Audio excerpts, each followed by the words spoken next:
नमस्कार बच्चों, कैसे हो आप सब। मुझे आशा है कि सभी बच्चे अपने घर पर कुशल मंगल से होंगे और पढ़ाई में व्यस्त होंगे। सभी बच्चों ने अपनी स्कीम को देख लिया होगा। 16 तारीख से आपका हिंदी का पेपर है, तो सभी बच्चे तैयारी में लग जाइए। यही समय है आपकी मेहनत का, और इसमें जितनी मेहनत कर लेंगे आपका परिणाम उतना ही अच्छा होगा। बाद में आप आराम करिएगा पेपर के बाद, ठीक है। तो थोड़ी सी मेहनत इस समय कर लीजिएगा। पिछली वीडियो में हमने कर्म कारक समझ लिया था और तृतीय विभक्ति को समझ लिया था, ठीक है। अब हम समझेंगे इस वीडियो में संप्रदान कारक। संप्रदान कारक चतुर्थी विभक्ति का प्रयोग। चतुर्थी विभक्ति का प्रयोग कहाँ करते हैं, इसके कुछ नियम हैं, ठीक है। वैसे पहले हम जान लें कि चतुर्थी विभक्ति का जो चिन्ह होता है एक वचन में, वो लगा होता है आय, ठीक है। अगर आय लगा है लास्ट में तो आप समझ लें कि इसमें चतुर्थी विभक्ति एक वचन है। अभी कहाँ कहाँ लगेगा, किस नियम से लगेगा, उसको भी जल्दी से समझ लेते हैं। देखिए, नियम पहला है, जिसको सदैव के लिए कोई वस्तु दी जाती है या जिसके लिए कोई कार्य किया जाता है, यानी कर्ता जिसके लिए कार्य करता है, जिसको कोई चीज देता है, वह संप्रदान कारक कहलाता है। संप्रदान कारक में चतुर्थी विभक्ति होती है। ये बात आपको समझ में आ गई होगी। यानी कर्ता जिसको कोई चीज देता है, ठीक है, या जिसके लिए कार्य करता है, वही संप्रदान कारक होता है। और संप्रदान कारक में चतुर्थी विभक्ति लगाते हैं। दूसरा नियम है, इसका चिन्ह जान लेते हैं। संप्रदान का जो चिन्ह है को अथवा के लिए होता है, ठीक है। हिंदी में के लिए होता है, के लिए, और संस्कृत में लगा होता है आय, ठीक है। एक वचन में आय होता है और हिंदी में लिखा होता है वाक्य में के लिए, ठीक है। अगर वाक्य में के लिए है तो आप समझ जाइए कि इसमें चतुर्थी विभक्ति है। अब यहाँ पर देखिए, यद्यपि द्वितीय विभक्ति का चिन्ह भी को है ना। देखिए, आप कहेंगे कि पहले आपने मैम समझाया था कि कर्म कारक में को आता है ना, लेकिन यहाँ पर चतुर्थी विभक्ति के को का प्रयोग मात्र किसी वस्तु को देने के अर्थ में किया जाता है। उसमें आता था कि वह राम फल को खाता है ना, पहले आप पढ़ चुके हैं। कर्म कारक में राम फल को खाता है, लेकिन इसमें किसी वस्तु को देने के लिए अर्थ में प्रयोग को होता है। जबकि द्वितीय विभक्ति का जो को होता है वो अन्य अर्थों में, ठीक है। वह फल को खाता है, और इसमें आ रहा है कि को का प्रयोग मात्र किसी वस्तु को देने के अर्थ में। अभी हम और भी आगे समझेंगे इसको अच्छी तरह से। देखिए, इसमें विशेष क्या है। चतुर्थी विभक्ति सदैव के लिए वस्तु देने पर ही होती है। यदि वस्तु अल्प समय के लिए दी जाती है तो उसके आधार पर षष्ठी विभक्ति होती है। देखिए, कितनी नई बात आपको मिली है कि चतुर्थ विभक्ति के लिए, जहाँ के लिए आएगा, के लिए वहाँ आएगा जहाँ हम कोई किसी को चीज़ दे रहे हैं और वो हमेशा के लिए दे रहे हैं, तो उसमें चतुर्थी विभक्ति होगी। लेकिन कहीं पर कम समय के लिए कोई चीज़ दी जा रही है तो उसमें षष्ठी विभक्ति होगी। अभी आप देख लीजिएगा, जैसे है, मैं तेरे लिए पुस्तक लाऊंगा। मैं, तो मैं की संस्कृत होगी अहम, तेरे लिए तुभ्यम पुस्तकम आनेस्यामि। दूसरा वाक्य है, वह दरिद्रों को यानी गरीबों को धन देता है, तो वह की संस्कृत होगी सह, और दरिद्रेभ्य धनम यच्छति। अब यहाँ पर वाक्य देख लीजिए। पहला है, राजा भिक्षुकों को भोजन देता है।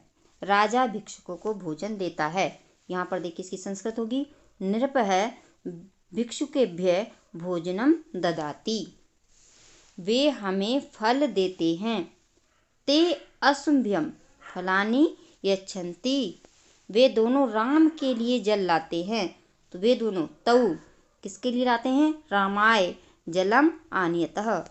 राम ने कृष्ण को गेंद दी, तो रामः कृष्णाय कंदुकम यच्छत। वह फलों के लिए बाजार जाता है, तो स फलेभ्य हटम गच्छति।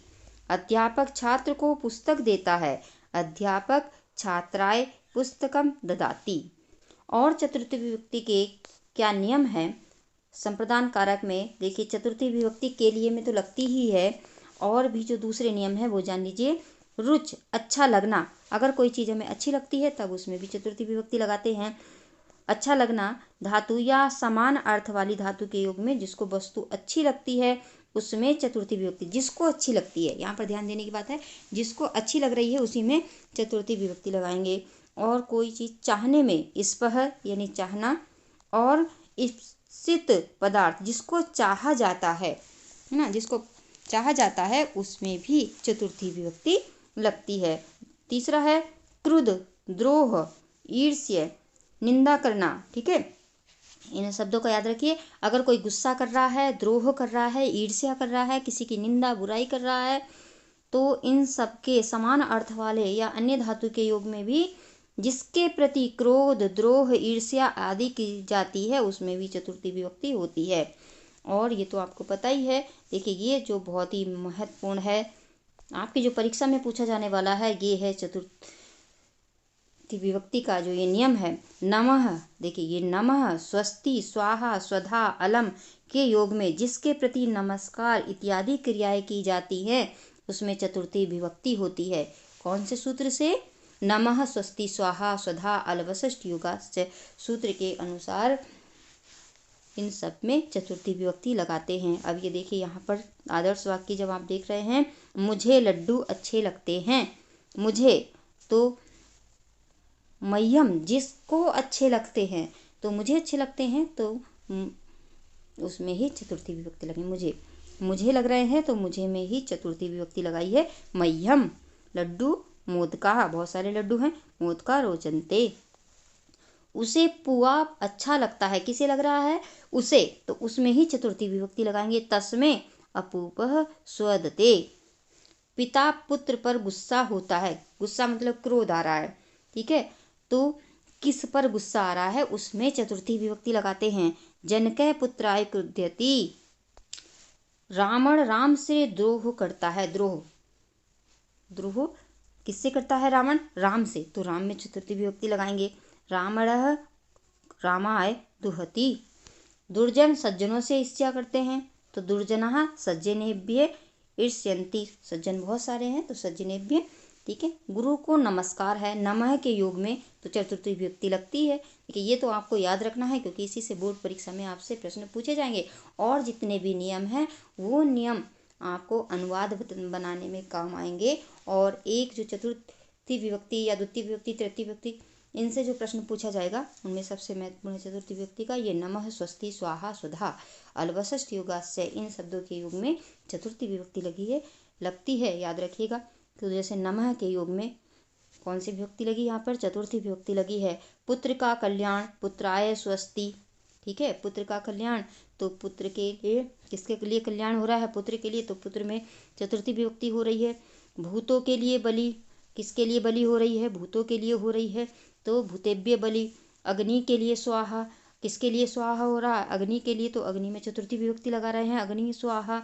दुर्जन सज्जनों की निंदा करते हैं, तो किससे निंदा करते हैं? सज्जनों की निंदा करते हैं, तो सज्जनों में ही लगाएंगे विभक्ति चतुर्थी। दुर्जनः सज्जनेभ्यः अश्नुयन्ति।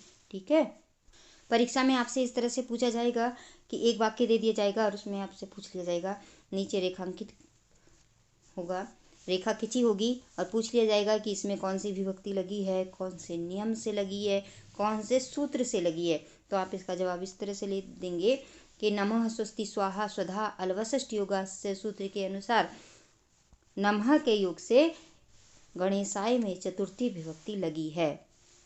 और अगर इतना ना याद कर सको, बहुत कम बताना चाहो, तो केवल पास होने के लिए आप बता सकते हैं कि नमः के योग से कौन सी विभक्ति लगी है?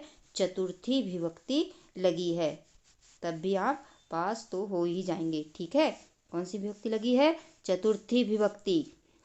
मुझे आशा है कि आपने अगर वीडियो को ध्यानपूर्वक समझा है, तो आपको ये चतुर्थी विभक्ति अच्छी तरह से समझ में आ गई होगी। तो आज इस वीडियो में बस इतना ही। थोड़ा थोड़ा भी रोज़ पढ़ेंगे तो आप परीक्षा में बहुत अच्छे से नंबर लाएंगे, ऐसी मेरी विश्वास है, आशा है आप लोगों से कि आप बहुत ही अच्छे बोर्ड परीक्षा में नंबर लाएंगे।